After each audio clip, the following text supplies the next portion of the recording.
전 양천구 의회 의장단의 업무 추진비 집행 내역을 살펴봤습니다. 집행 내역은 공개했지만 구체적인 내용이 없어 시민 혈세를 어떤 공적인 업무에 사용했는지 확인할 길이 없습니다.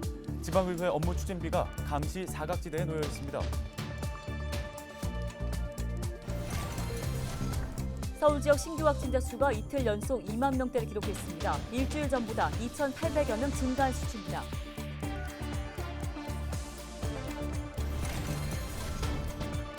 전기차 보급이 꾸준히 늘고 있지만 충전소 등 관련 인프라가 부족하다 보니 전기차 충전과 관련한 갈등을 빚는 사례가 늘고 있습니다. 전기차 확산과 안정적인 이용을 위해서는 이용자 간의 배려가 중요하다는 지적이 나옵니다.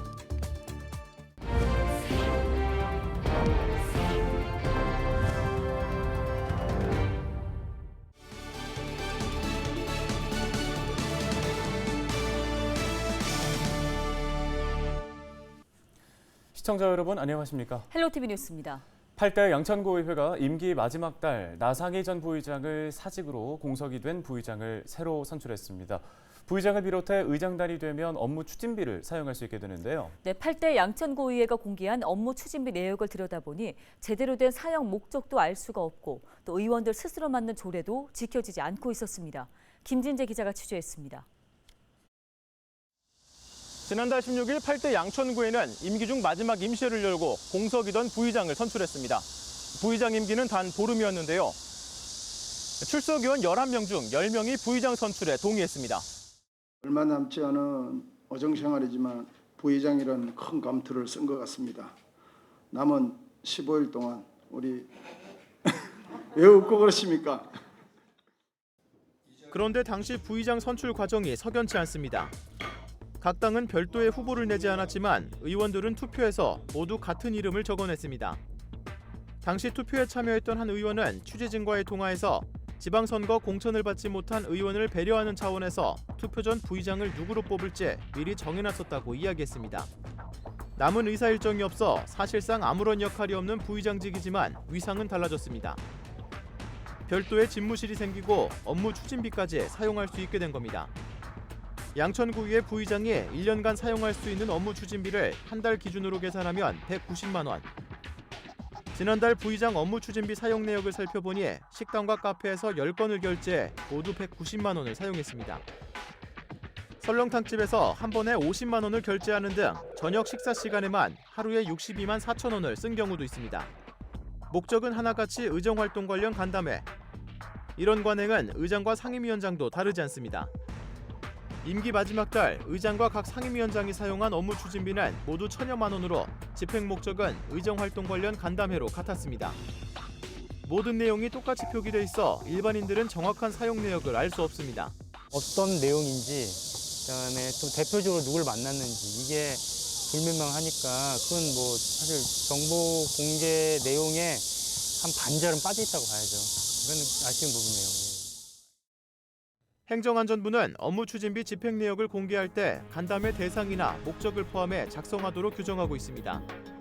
특히 양천구의 업무 추진비 관련 조례안에도 접대성 경비를 쓸 경우 품위서에 집행 목적 등을 구체적으로 기재하라고 명시돼 있습니다. 확인 결과 집행 목적이 구체적이지 않은 데다 업무 추진비 품위서 자체를 작성하지도 않았습니다. 스스로 카드를 긁고 사용하시니까요. 의원님들이 분류해가지고 다 하나하나 기재를 하지 못하고 있거든요. 사실상 업무가 가중해서 못하고 있고요. 떠나는 동료 의원에게 부의장 자리를 챙겨준 8대 양천구의회. 이번에도 업무 추진비는 의원들의 쌈짓돈으로 사용됐습니다. 헬로티비 뉴스 김진재입니다. 다음 소식입니다. 서울의 신규 확진자 수가 이틀 연속 2만 명대를 기록했습니다.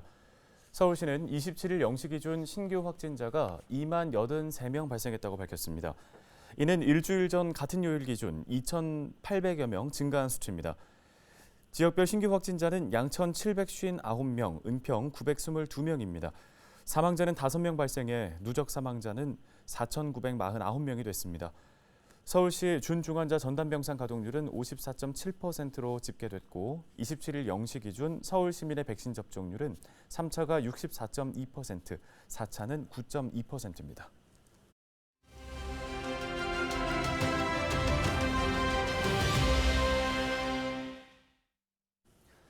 전기차를 운전하다 보면 충전이 제일 걱정일 겁니다. 간혹 일반 차량을 전기차 충전소에 주차를 해두거나 충전이 끝난 뒤에도 장시간 차를 옮기지 않아서 갈등을 빚는 사례도 늘고 있습니다. 네, 지자체마다 전기차 충전 방해하는 행위에 대해서 과태료를 부과하고 있는데요. 법에 앞서 서로를 배려하는 문화가 먼저 정착되어야 할 것으로 보입니다. 신병균 기자가 현장 취재했습니다. 2년 전부터 전기차를 타고 있는 한영희 씨. 주로 아파트 단지 내 설치된 충전소를 이용하지만 미처 충전을 못했을 때는 공공시설 충전소를 이용하기도 합니다. 공영주차장 전기차 충전소에 일반 차량이 버젓이 주차되어 있기도 하고 충전이 다 된 차량이 빨리 이동하지 않아 전기차 운전자끼리 얼굴을 붉히기도 했습니다. 전기차 충전소에 적재물이 차지하고 있어 이용에 불편을 겪었습니다. 일반 차량이 주차되어 있는 경우와 물건이 적재되어 있는 경우가 있습니다. 그거는 일반인들이 조금 지양을 해주셨으면 좋겠고요.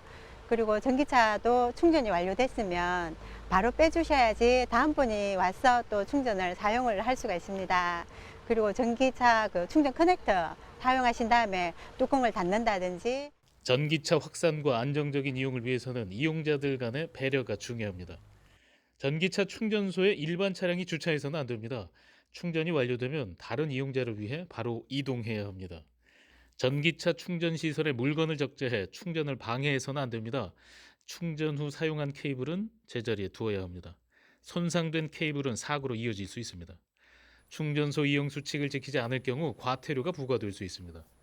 전기차 이용자들을 중심으로 충전 문화 개선이 필요하다는 인식이 확산하고 있습니다. 장시간 충전 시설을 점유하지 못하도록 점유 시간만큼 비용을 부과하자는 목소리도 나오고 있습니다. 대기하는 차량들이 있으면 본인이 충전이 완료가 됐거나 시간이 다 됐으면 완충을 하지 않은 상태라도 그냥 양보하는 문화를 좀 있었으면 좋겠고요. 충전이 끝난 차량에 대해서는 점유료를 부과를 시켜서 그 차가 바로바로 다른 곳으로 이동할 수 있게 시스템이 좀 개선돼야 된다고 생각하고요. 과태료 부과 등 규제 정책에 충전 이용 수칙을 지키는 이용자들의 자발적인 움직임이 더해져 더욱 배려하는 전기차 충전 문화가 정착되길 기대합니다. 헬로티비 뉴스 신병균입니다.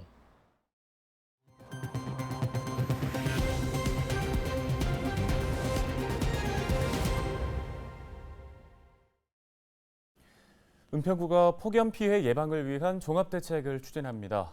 구는 동주민센터와 경로당 등에 마련된 무더위 쉼터 157곳을 오는 9월 말까지 운영하는데요. 운영 시간은 평일 오전 9시부터 오후 6시까지로 폭염특보 발령 시 오후 9시까지 연장 운영합니다. 살수차도 기존 7대에서 2대 늘려 모두 9대를 운행하는데 폭염특보 시 물청소 작업 시간을 1시간 이상 확대해 오후 1시부터 3시 사이에 살수 작업을 집중적으로 실시할 예정입니다. 길거리 그늘막도 10곳 추가 설치해 모두 84곳으로 늘립니다.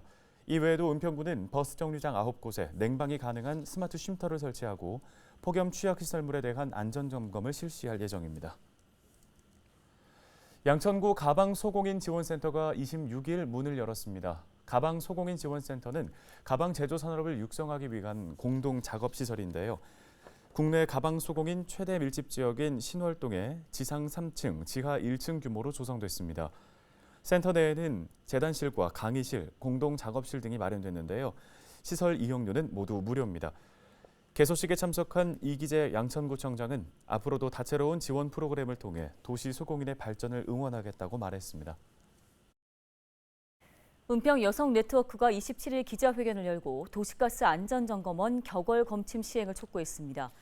은평 지역 시민단체들은 도시가스 안전점검원들의 건강한 노동환경 조성을 위해 안전점검원과 연대하는 은평구 주민 모임을 만들었다고 밝혔습니다. 이들은 이날 기자회견을 통해 서울시의 도시가스 공급 규정 중 하나인 혹서기 격월 검침이 제대로 시행되지 않아 점검원들이 폭염에 내몰리고 있다고 주장했습니다. 연일 불볕더위에 쓰러질 수 있는 이런 상황에서 격월 검침을 시행하자라고 했는데 그것을 지켰는데 다시 격월 검침을 무효화시키는 형태는 절대 동의할 수 없고 여성 노동자들이 건강과 안전을 위해서는 혹서기에 격월 검침을 시행해야 한다고 생각합니다. 양천구가 다음 달 31일까지 동물 등록 자진 신고 기간을 한시적으로 운영합니다. 현행법상 주택이나 준주택에서 개를 기르거나 그 이외의 장소에서 반려의 목적으로 기르는 개는 2개월령 이상이면 반드시 지자체에 동물 등록을 해야 하는데요. 동물 등록을 하지 않으면 100만 원 이하의 과태료가, 변경 신고를 하지 않으면 50만 원 이하의 과태료가 부과됩니다. 동물 등록을 희망하는 구민은 구에서 지정한 동물 등록 대행업체를 방문하면 됩니다. 소유자 정보나 동물 사망 등 동물 등록 변경 신고는 동물보호 관리 시스템에서 온라인으로 할 수 있습니다. 다만 소유자가 변경되거나 무선 식별 장치가 훼손된 경우 동물 등록증을 지참해 동물 등록 대행업체에 방문 신고해야 합니다.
헬로티비 뉴스가 오늘 준비한 소식은 여기까지입니다. 네, 시청해주신 여러분 고맙습니다.